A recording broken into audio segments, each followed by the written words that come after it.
Boldwood presents Old Girls Behaving Badly, written by Kate Galley and read by Patricia Gallimore. The moral right of the author has been asserted. This performance is owned by Boldwood. Companion wanted for elderly woman, North Norfolk. Temporary position, live-in. Box 765034. Job specifications. Live-in companion wanted for an elderly woman. You will have your own room with a private bathroom in a substantial home on a large country estate in North Norfolk. The position is temporary. 7 days in the last week of August during a family wedding party. Your duties will be light. No personal care is involved. The woman requires, in essence, a friendly person to be her companion while the family are otherwise engaged with wedding preparations. You must be efficient, quick-witted, and happy to join the family for their very special occasion. If the applicant is successful, there is the potential for a permanent position in the woman's London home. Salary, £750. Please apply with CV. Chapter 1. Gina. So, is that it then? No discussion? You're selling up and buggering off? What does my dad have to say about it? Your father was finding himself on a wellness retreat in Santa Fe. He's back now and staying in a flat in Maidenhead, apparently. He had a holiday, Mum. Maybe you could have gone too if you'd shown some interest. I held the phone a little away from my ear while my daughter vented on the other end of the line. I hadn't told Alice that 2 days after her father had dropped a grenade into our marriage and disappeared to the airport, a Dear John letter had arrived. Douglas, it seemed, had left it quite late to have his midlife crisis. He was 73.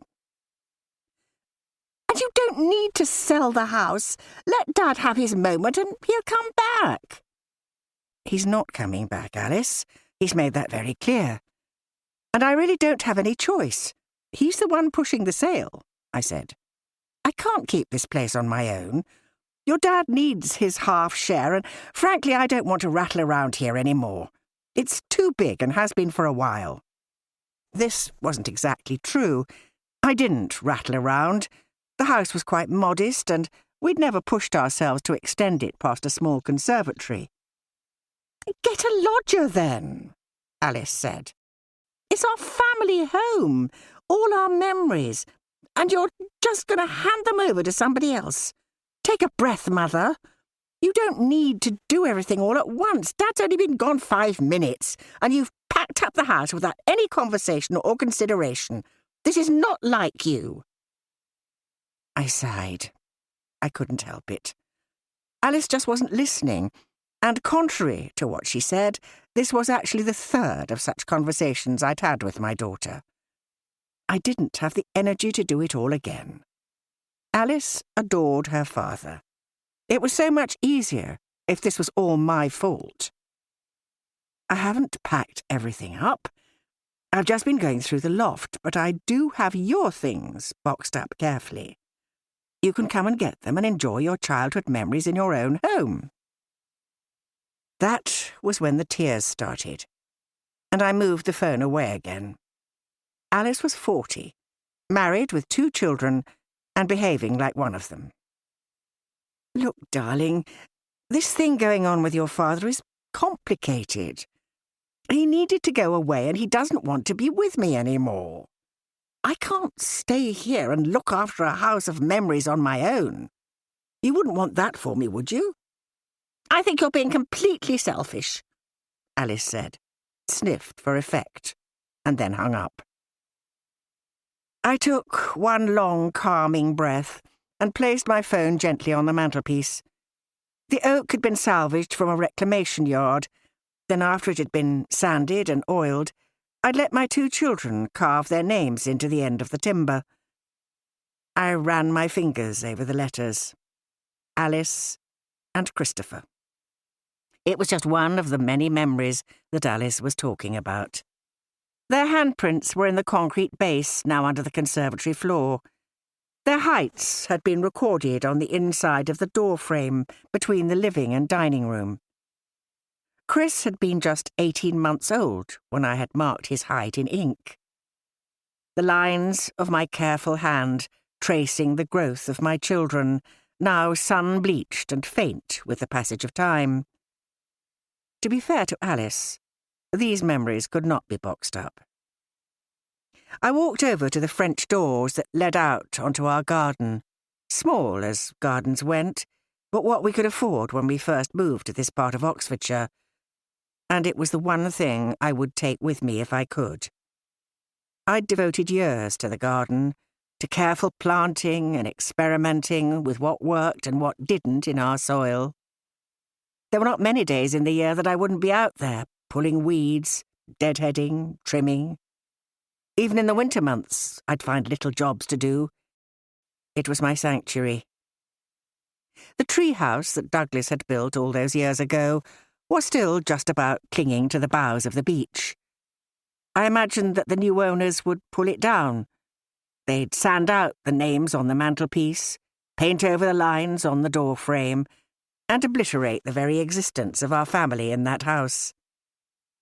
I wasn't at all sure how I felt about this. It was just a house, after all, wasn't it? Memories were not things cemented into the fabric of a home. They were thoughts you could carry with you, weren't they? My own thoughts had been preoccupied with how Douglas had just left me. With a few things thrown into a suitcase, a letter absolving him of a conversation, and barely a backward glance, he'd simply gone. I opened the doors and stepped out onto the patio to pull a weed out from between the slabs, then sat down in one of the garden chairs, my elbows on my knees, my chin in my hands. I watched as a butterfly flitted from one purple spearhead of buddleia to another before coming down to land on the ground beside me. I was pretty sure it was a red admiral, and I trawled my limited butterfly brain deciding that it was. Then I noticed that one of its wings was torn at the corner, one little piece missing in an otherwise perfect symmetry. "Hello there. Are you hurt?" I said, as it rested in the full glare of the sunshine.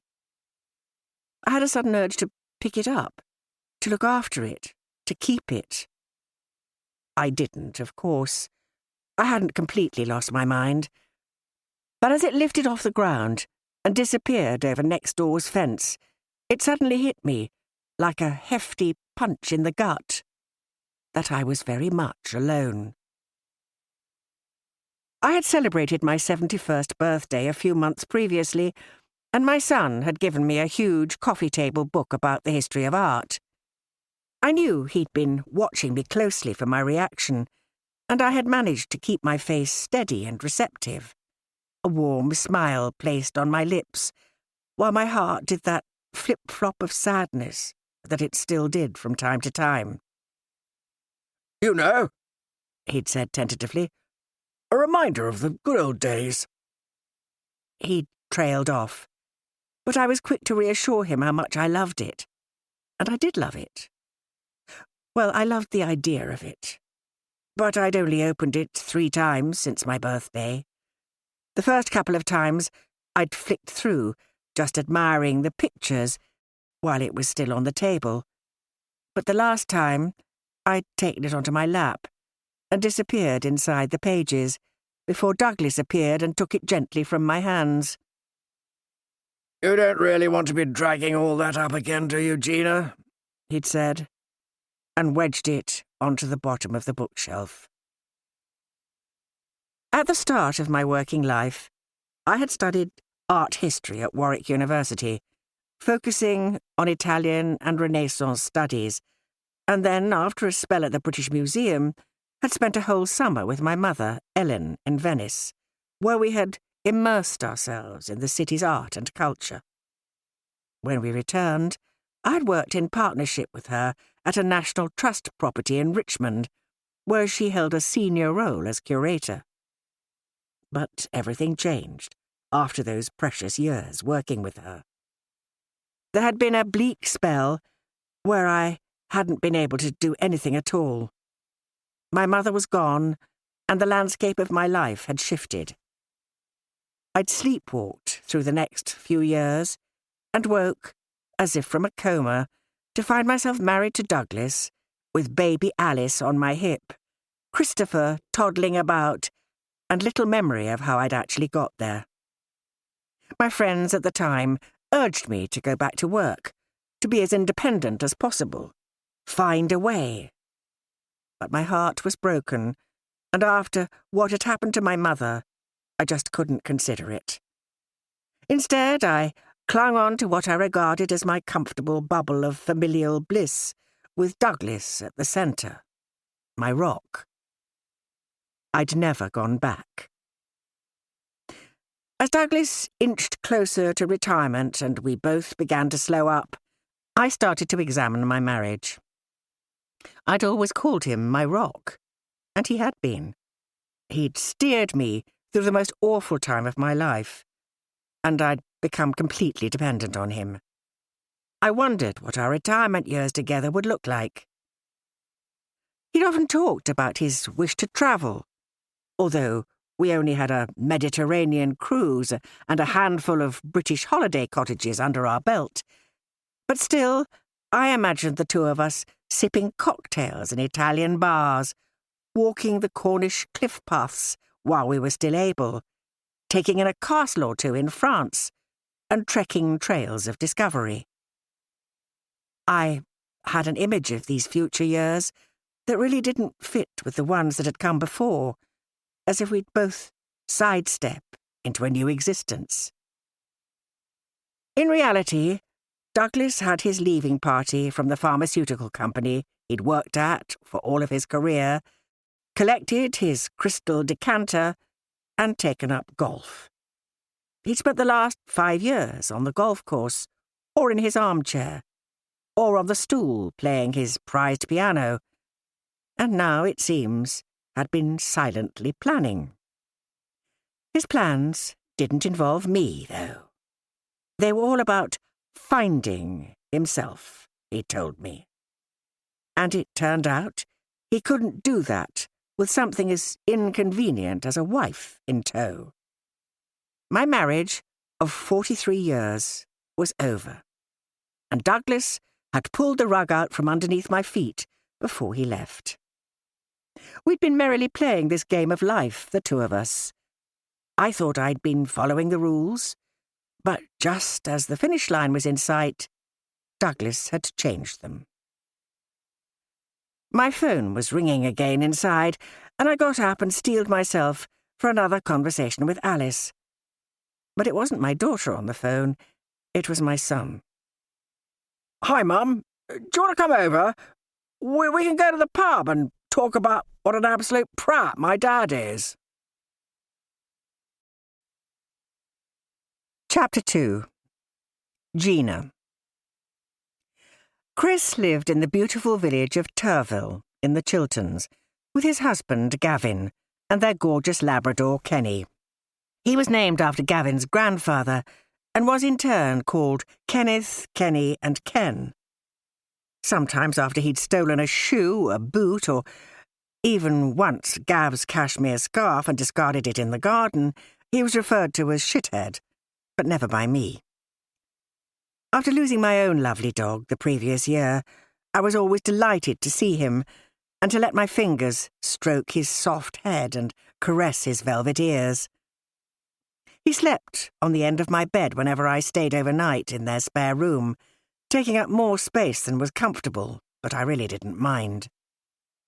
Chris and Gav's house was the right-hand side of a pair of semi-detached cottages with old red bricks and slate roofs. The cottages were turn of the century, impeccably maintained, and they shared a wisteria that wound its way around their front doors and across the little porch roofs. In May, when it bloomed, the facade of the two houses was a riot of lilac with a musky fragrance that enveloped you as you arrived. Driveway space was limited, but I just managed to squeeze my Renault Clio next to Gav's Golf. Chris greeted me at the door and folded me into a tight hug, while Kenny sat patiently by my feet, waiting for his turn. Not only was he the most gorgeous dog, but he was also the very best boy. "I assumed," I said, pointing to my overnight bag. Damn right you did. There are adult beverages in that pub with our names on them. Gav's just popped up to the shops for provisions. He's making us a curry later." I took a breath and felt myself relax into Chris's company. He always made everything so easy. The pub was crowded inside because the landlady was having a birthday party, and even though she'd made it clear we were very welcome to join, we decided to go and sit outside in the garden, and we found a table under the gazebo. It served the dual purpose of shading us from the sun when it bothered to come out, but also from those occasional drops of rain that fell from passing clouds. It was early August, and the weather so far that summer had been mixed, but the Met Office were predicting a heat wave to come at the end of the month, and everyone was holding out for it. "I've had Alice on the phone," Chris said, picking up his pint and taking a sip. "I won't play with your intelligence and repeat what she said, though." "She's upset about the house and her memories, but I've taken close photographs of everything I can't move and boxed up all of her special things," I said. "So special she didn't take them with her when she left home," he scoffed. "Some people just don't like change. I do understand. She's sensitive, that's all." "So, what about you and Dad?" he asked.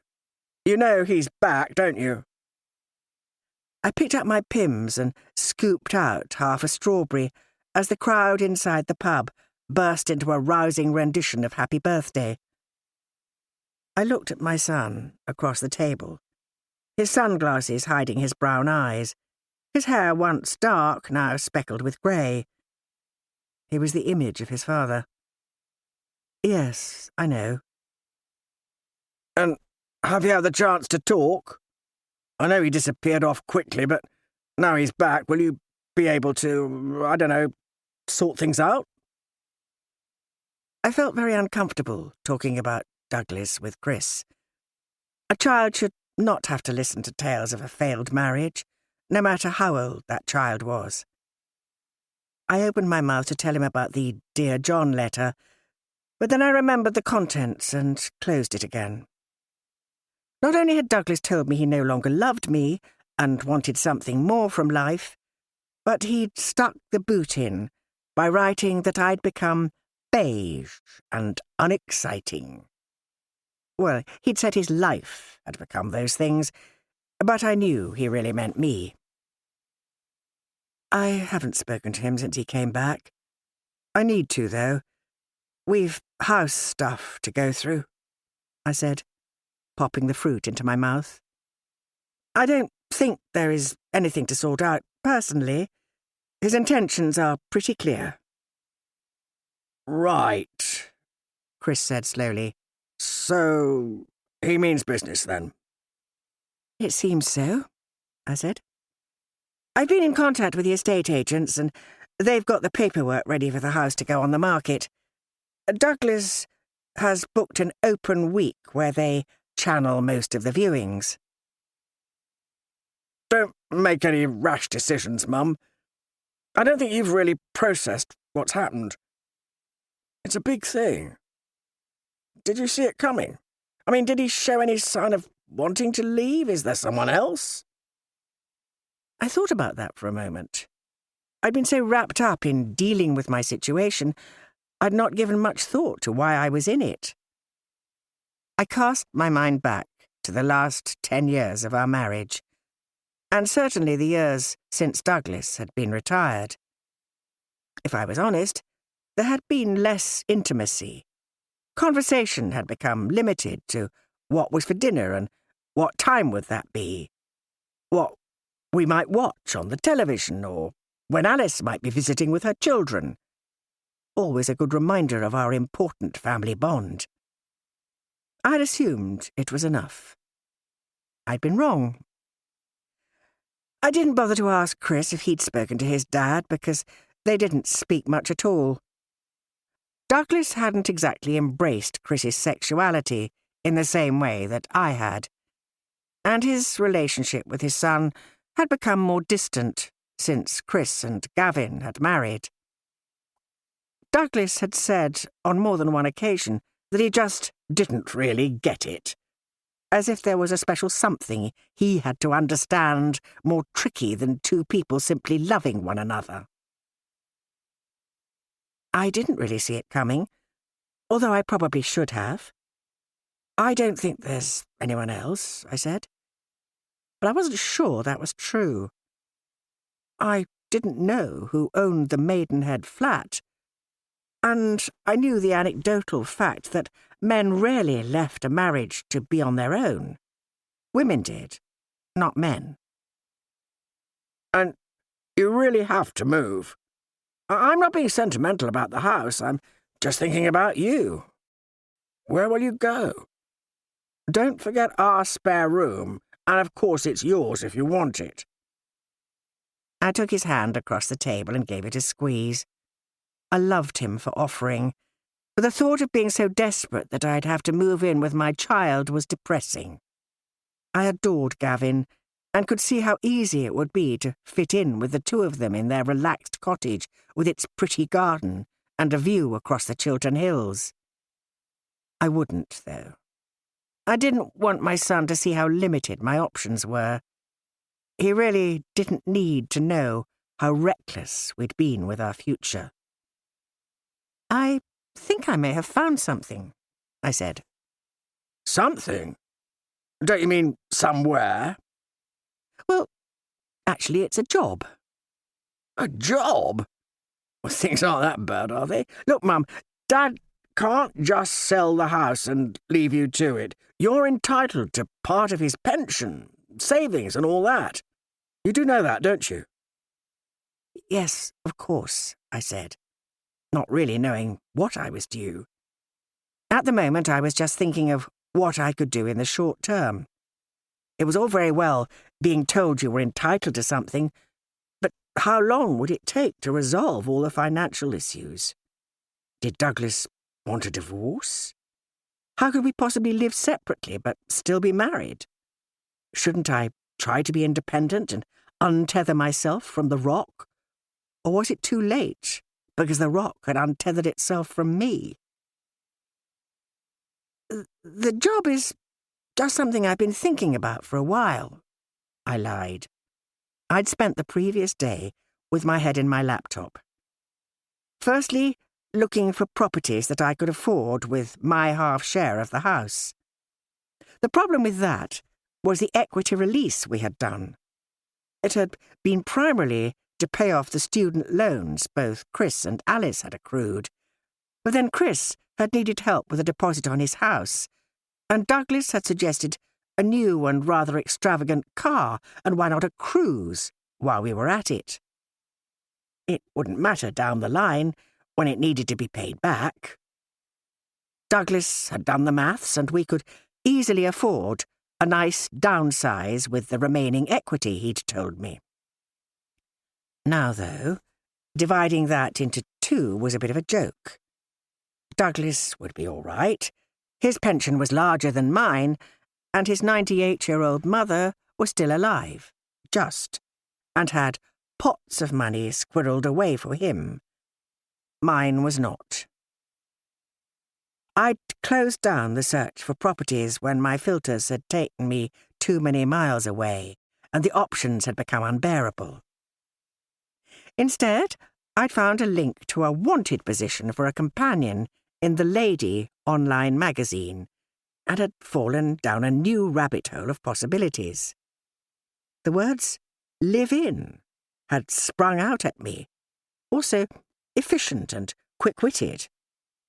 Surely those were skills I had. After all, Hadn't I spent most of my adult life looking after others?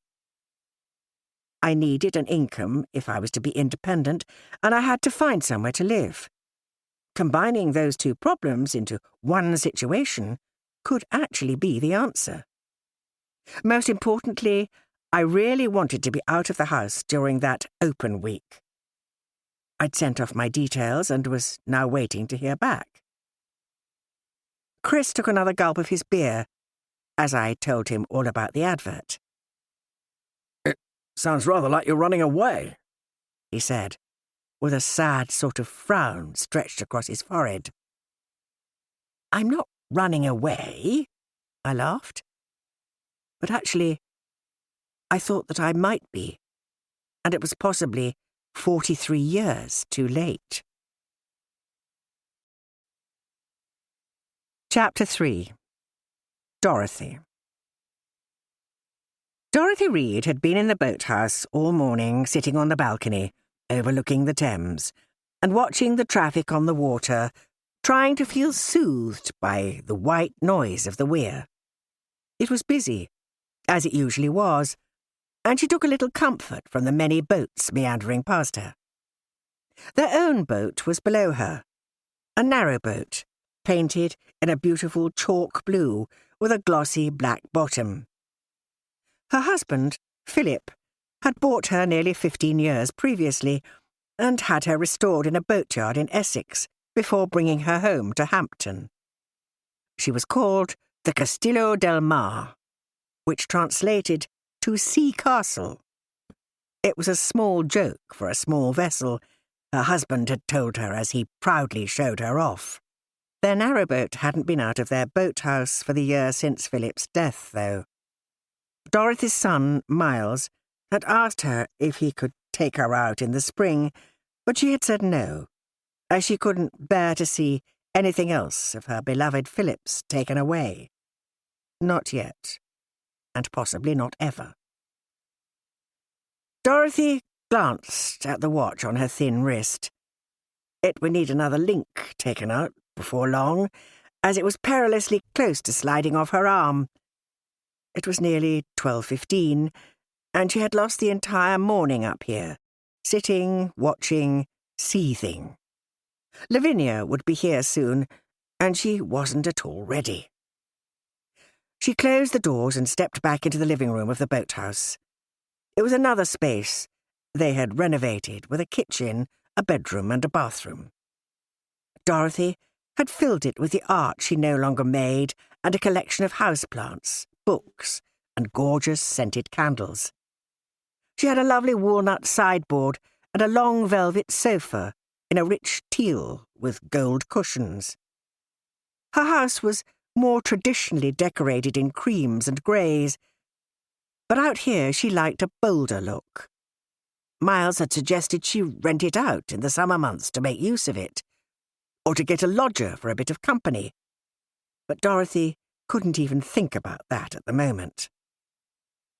She walked down the steps and noticed her neighbour, Eric, relaxing on a sun lounger with a paperback book in his lap.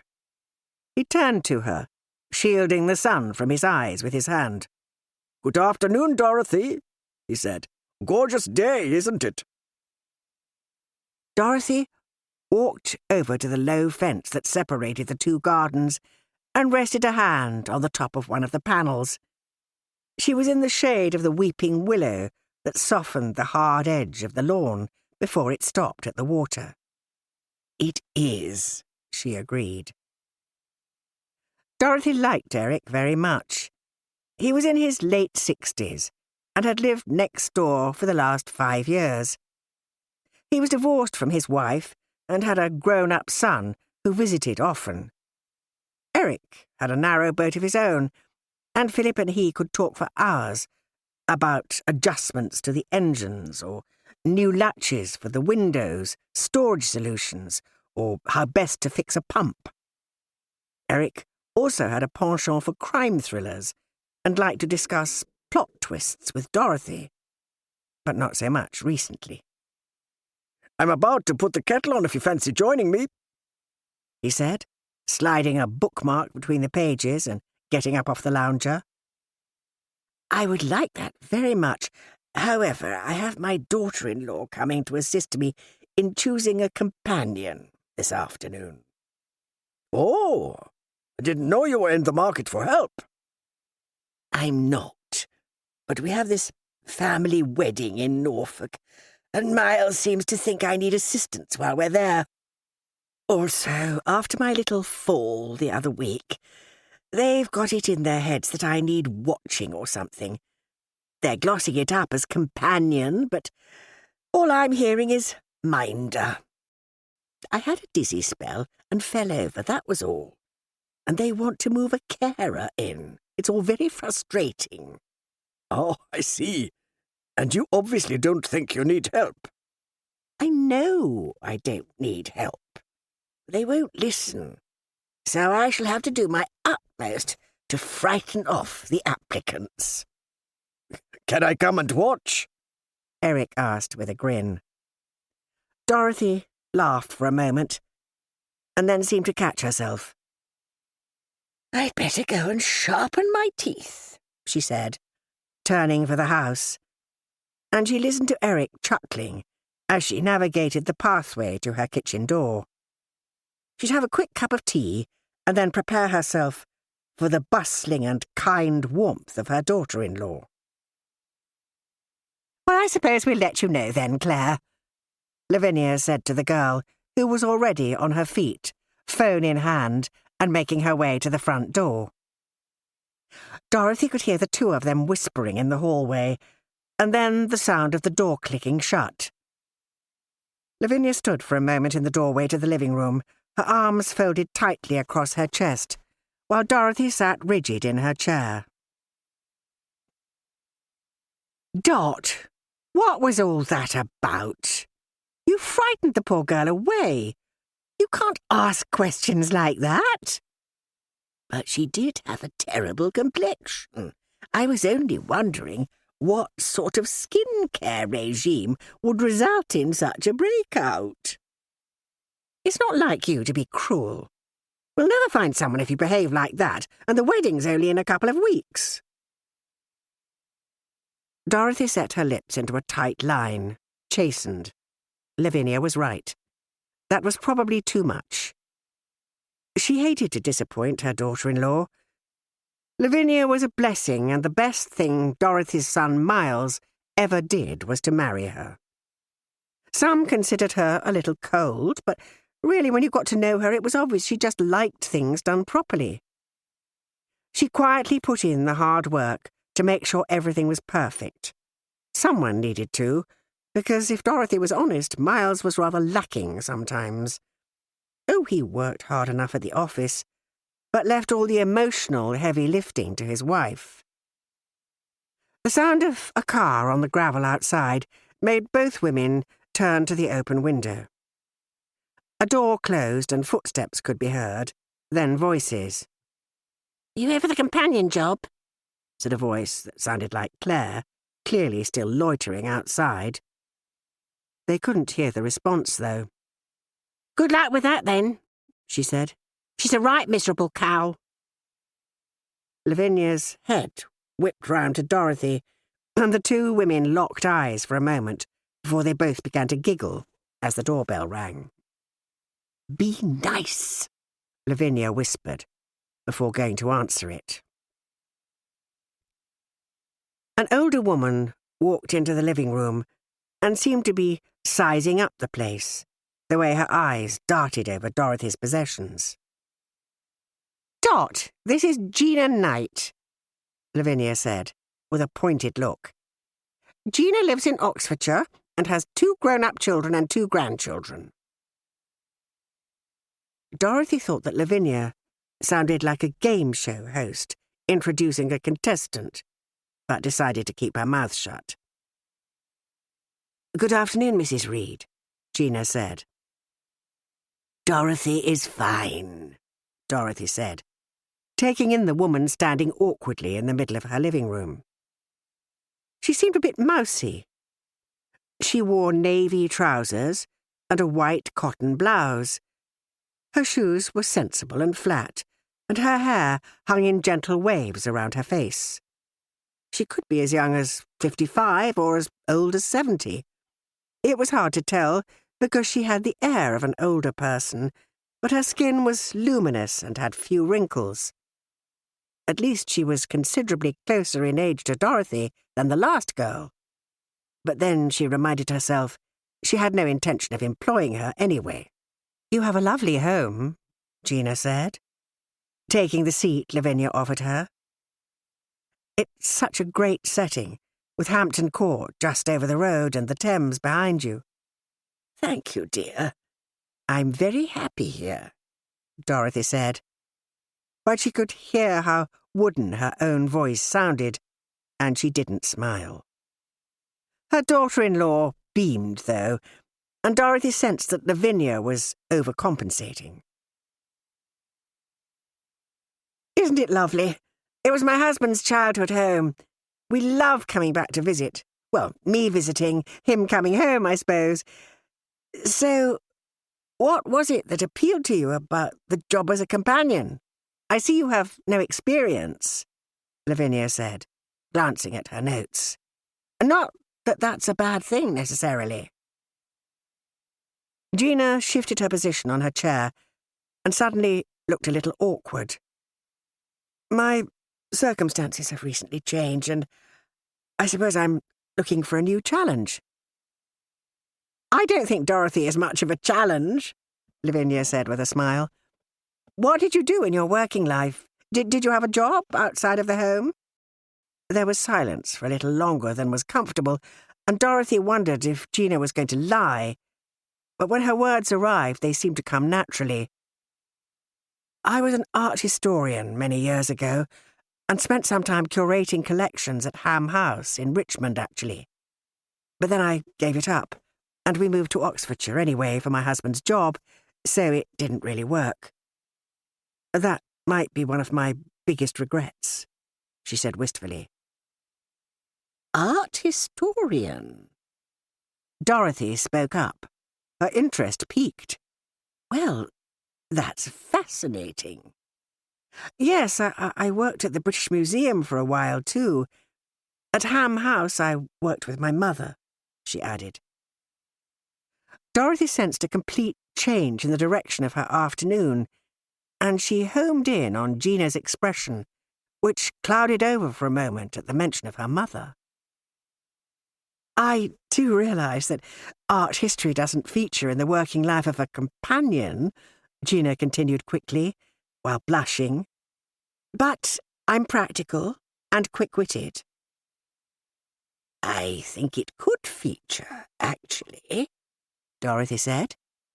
"I'm very interested in art myself." "I can see," Gina said, looking around Dorothy's living room. "Your mice and vases are beautiful." "Thank you. Would you like me to give you a tour? We could walk down to the boathouse. My husband was a collector and kept a few pieces in there, and some of my own, too." "You're an artist?" "Used to be. I worked with kiln-formed glass," Dorothy said, suddenly keen to impress this woman. "Are those your pieces in the borders under the windows at the front? Because they're stunning. The sunlight really catches them." "I made those in my friend's studio in Buckinghamshire, and Jacques and I exhibited at Starbridge." Dorothy tried to rein herself in, as she realised she was beginning to sound boastful. "I'm very impressed," Gina said. Dorothy glanced at Lavinia, who looked completely surprised. "I'll go and make a pot of coffee, Dorothy. Ready for when you get back, shall I?" she said. "That would be lovely, my dear," Dorothy replied, easing herself up out of her chair. After Dorothy had shown Gina some of Philip's most treasured pieces in the house, while steadfastly ignoring the glaring gap on the wall above her fireplace, they walked down to the boathouse. Dorothy had picked up the key from the dish inside her patio doors for the second time that day before they stepped out into the garden, and once they had walked up the stairs to the side of the boathouse, she used it to open the door. Gina was impressed, Dorothy could tell, and it gave her unexpected pleasure to see this woman pick up her things and talk about what she knew about them, and listen as Dorothy filled in the gaps in her knowledge. She marvelled at the space, too, and said how much she loved the decor. Then she noticed that Dorothy had left a small candle lit, and her expression changed at once. "Did you know you'd left a candle alight?" Her voice had gone up an octave, and her eyes were wide.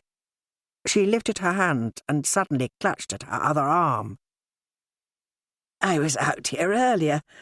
Must have forgotten to blow it out," Dorothy said, stepping forward to do exactly that. "It's very dangerous, you know. Anything could happen." "Yes, my mistake," Dorothy said, thinking that not much was really going to happen other than a waste of an expensive candle with no one to admire the scent. She guessed that Gina must have had a mishap at some point. That would explain her odd reaction. Keen to get her back onto the topic of art, she got Gina's attention on the 3 paintings by Patsy Niven that hung along the wall above the sideboard, and the candle was forgotten. "You really do have a super place here," Gina said, her hands now back by her sides, her voice even. "Miles, my son, jokes with me that he's going to move into the house and move me out here. But you know, I wouldn't mind because I love it up here." Dorothy turned the lock and opened the doors, pushing them back to the balcony, and watched as Gina took in a breath and admired the view. "That's the south end of Ash Island there," Dorothy said, pointing across. "You can see their houseboats and boats, and all that rushing water, of course, is the weir." "I can see why you love it here.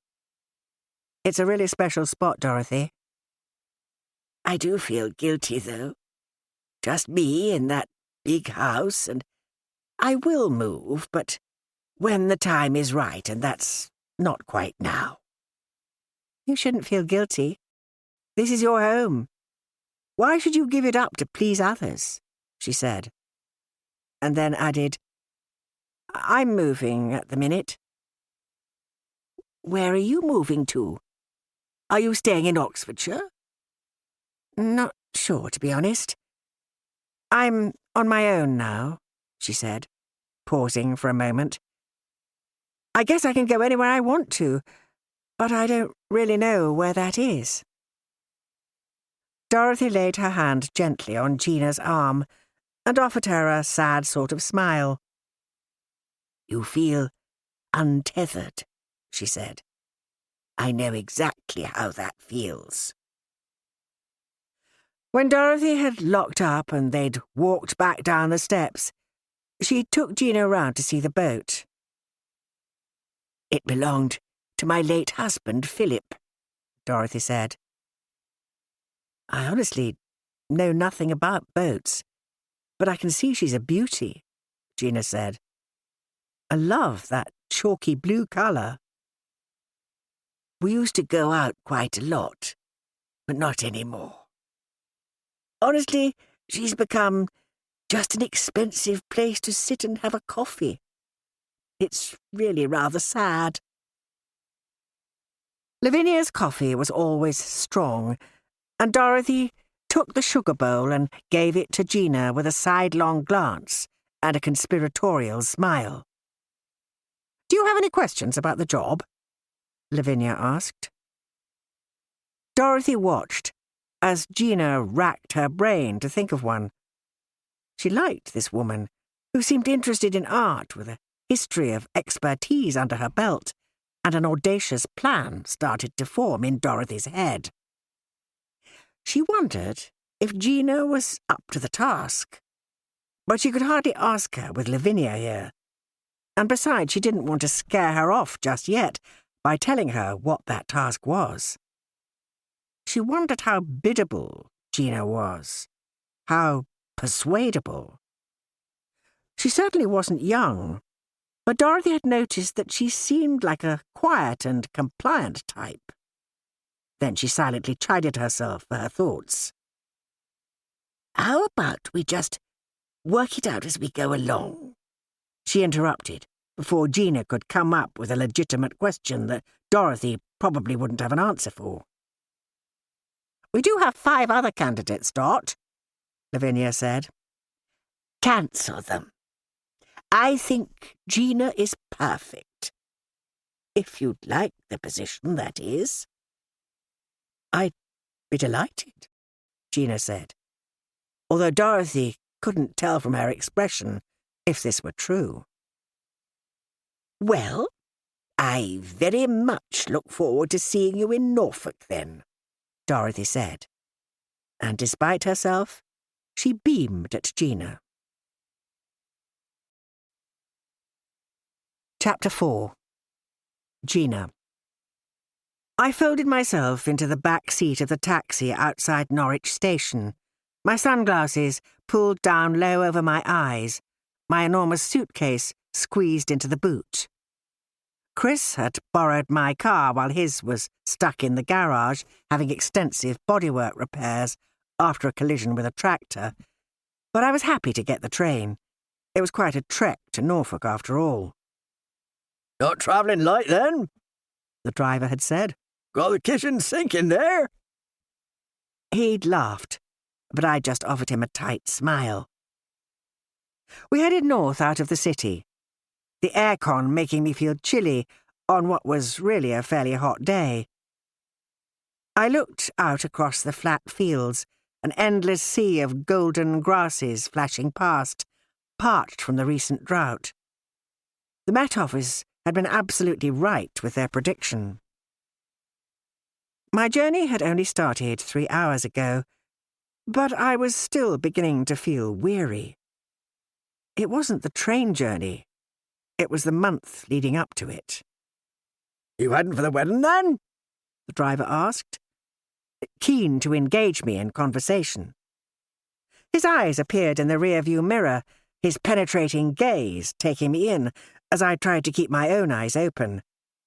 "I hear it's to be quite the do." I rallied and sat further up in my seat. I was being rude, I knew, but my heart wasn't really in small talk at that moment. My mind was engaged with thoughts of all the potential buyers trailing through my house, opening my cupboard doors and passing judgment on my decor, sizing up my garden that they had no intention of maintaining. Douglas's plan for an open house week had been embraced by the agents, who had lots of viewings lined up. At least he'd let me pick which week, and when Dorothy had told me I had the position, it had fallen into place. I couldn't bear the thought of camping out in my own house, trying to keep it show-home ready, and couldn't possibly afford to stay in a hotel. The house no longer really felt like mine anyway, and I was beginning to feel hopeful that this week with Dorothy could possibly turn into more. The advert had said there was potential for a permanent position after the wedding. In fact, since meeting her and seeing how uncomplicated she was, how nice and unassuming, how lovely her home was, I had a lot of my hopes pinned on this working out. Douglas had been round to collect the rest of his things, and I had psyched myself up for the meeting.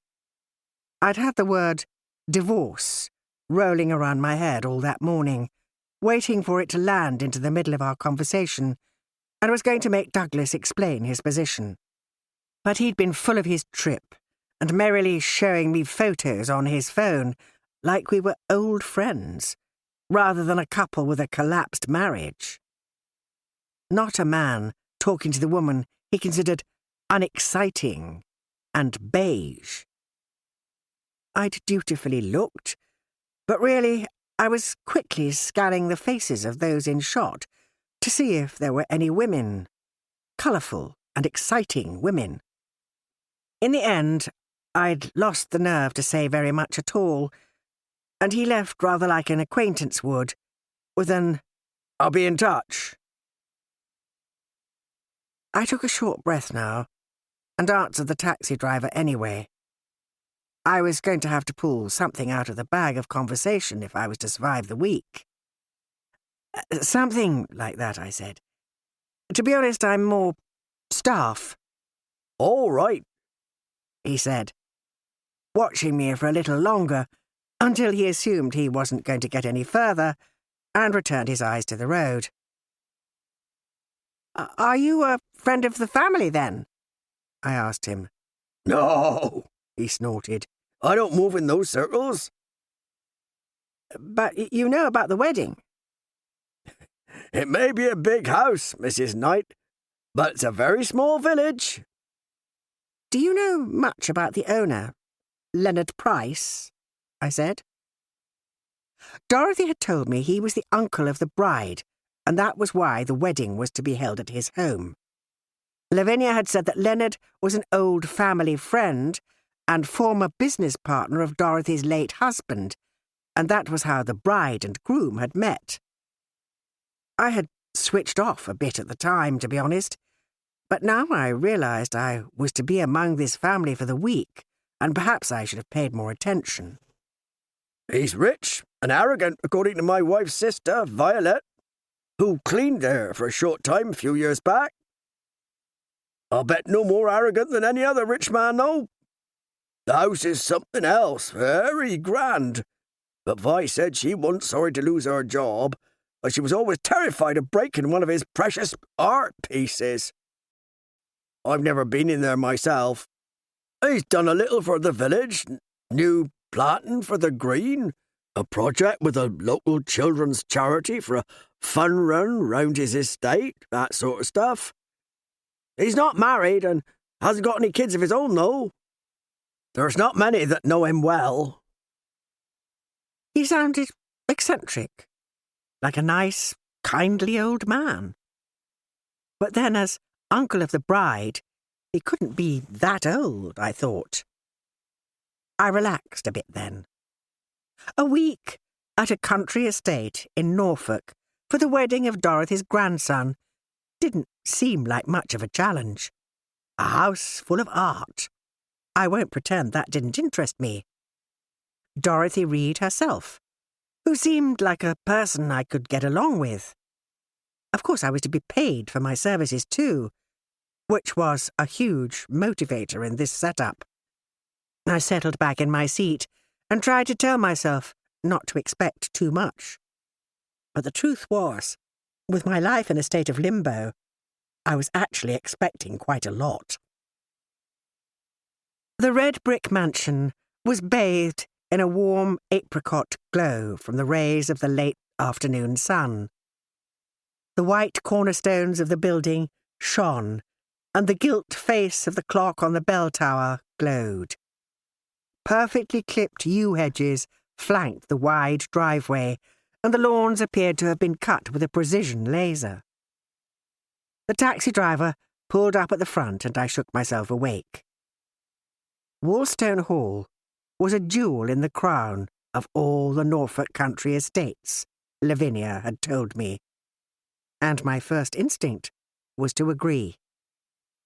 The driver left me and my suitcase at the main entrance, and I took a settling breath before I rang the bell. It was Lavinia herself who greeted me, the woman who had made me so welcome in Dorothy's home. She was a tall, willowy woman in her 50s, with hair the colour of golden sand. She was wearing white trousers and a striped Breton top, and looked perfectly at home on the doorstep of this house that wasn't hers. I imagined she would look stunning in an evening gown, and my thoughts went to my own clothes and what I might have to wear if I was to dine with the family, and perhaps expected to attend the wedding. That hadn't really been made clear at our first meeting. In fact, nothing had really been made clear. Lavinia invited me in and gave my huge suitcase a brief glance, her eyebrows heading towards her hairline, before she quickly rearranged her expression. "It is so lovely to see you again, Gina. Dorothy's delighted that you could join her this week. She's been a bit up and down since my father-in-law died last year, and my husband, Miles, and I have been worried about her. But this wedding party seems to have perked her up a bit. It's just what we all need. Fun and games with some good food, music, and of course the wedding itself." "I'm very happy to be here," I said, beginning to take in the entrance hall. Goodness. The room was dominated by a beautifully carved wooden staircase that split into two before continuing up another short flight to a galleried landing. A stained glass window threw a kaleidoscope of colours across the stone floor at my feet from its 12 individual panes. But I didn't spend too much time deciphering its depictions. My eyes were drawn immediately to the paintings that adorned the wall either side. "Goodness," I said again. "Yes, I know," Lavinia said, closing the door behind me. "It is unexpected, isn't it?" The space really warranted Gainsborough or Constable, Van Dyck or Holbein. Instead, it had huge canvases slashed through with bright colours of paint.